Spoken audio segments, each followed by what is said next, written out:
എല്ലാവർക്കും നമസ്കാരം. പുനർജൻ ആയുർവേദത്തിലേക്ക് സ്വാഗതം. ഈ വീഡിയോയിൽ മനുഷ്യ ശരീരത്തിലെ ഏറ്റവും പ്രധാനപ്പെട്ട ഭാഗങ്ങളിലൊന്നായ കിഡ്നിയെ എങ്ങനെയാണ് ആരോഗ്യകരമായി സംരക്ഷിക്കാമെന്ന് നമുക്ക് മനസ്സിലാക്കാം.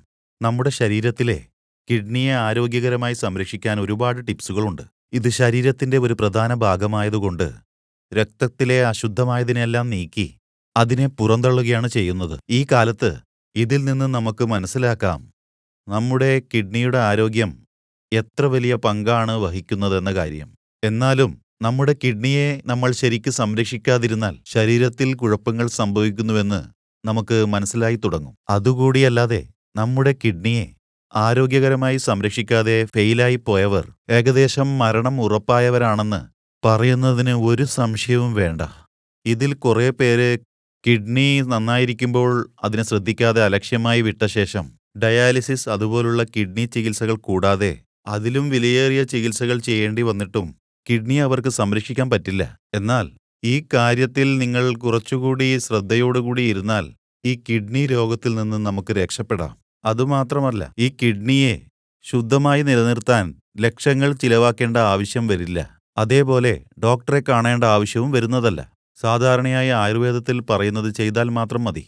ഭൂരിഭാഗവും ഇതിൽ നമ്മുടെ ഭക്ഷണത്തിൽ കാണപ്പെടുന്ന മല്ലിയില ഇതിനെ കഷായമാക്കിയതിനു ശേഷം നമ്മൾ കുടിക്കുകയാണെങ്കിൽ ഇത് മൂത്രക്കുഴലുകളെ ശുദ്ധമാക്കാൻ സഹായിക്കുന്നതാണ്. അതുകൊണ്ട് ഈ മല്ലിയില പുറത്തുനിന്ന് വാങ്ങാൻ പോവുകയാണെങ്കിൽ കുറഞ്ഞത് 3 മുതൽ 5 രൂപ വരെ വില കൊടുക്കേണ്ടി വരും. അത്രയും വിശിഷ്ടമായ ഇല നമ്മുടെ ശരീരത്തെ നന്നായി നിലനിർത്താനുള്ള സാധ്യത കൂടുതലാണ്. ആദ്യം ഈ മല്ലിയില വാങ്ങി നന്നായിട്ട് കഴുകണം. അതിനുശേഷം കഴുകിയ മല്ലിയില ചൂടുവെള്ളത്തിലിട്ട ശേഷം കുറച്ചുനേരം അത് തണുക്കാനായിട്ട് വെക്കണം. ഇങ്ങനെ വെച്ചിരുന്ന ആ മല്ലിയിലയുടെ വെള്ളമെടുത്ത് അതിനെ ഒരു തുണിയിലാക്കി കിഴിയായി കെട്ടി ഈ കിഴി കെട്ടിയ വെള്ളം ഒരു ഗ്ലാസ്സിലേക്ക് മാറ്റിയ ശേഷം ആഴ്ചയിൽ 1 പ്രാവശ്യം അല്ലെങ്കിൽ മാസത്തിൽ 3 തവണ ഇത് കുടിക്കുകയാണെങ്കിൽ കിഡ്നിയിലുള്ള അശുദ്ധങ്ങളെല്ലാം മാറുന്നതാണ്. എന്നാൽ ഈ മല്ലിയില ജ്യൂസ് നമ്മൾ കുടിക്കുകയാണെങ്കിൽ മൂത്രം ഇളം പച്ച നിറത്തിലായിരിക്കും കാണപ്പെടുക.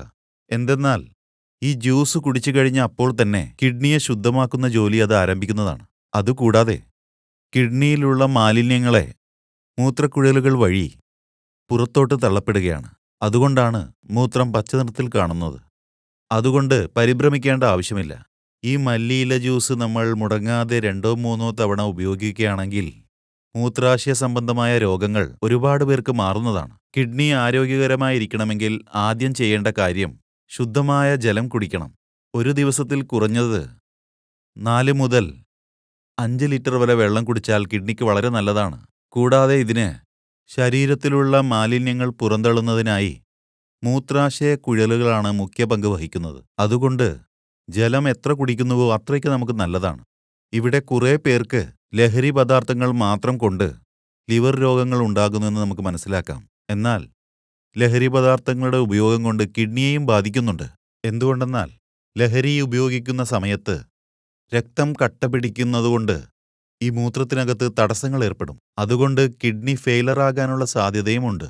അതുകൊണ്ട് ഈ മദ്യപാനം, പുകവലി പോലുള്ള ശീലങ്ങൾ മുഴുവനായി ഒഴിവാക്കേണ്ടത് അത്യാവശ്യമാണ്. ഈ കിഡ്നി ആരോഗ്യകരമായിരിക്കണമെങ്കിൽ നമ്മൾ ഇതൊക്കെ ചെയ്തേ പറ്റൂ. മറ്റൊരു കാര്യം, ഉപ്പ് നമ്മൾ വളരെ കുറച്ച് ഉപയോഗിക്കുന്നതാണ് നല്ലത്.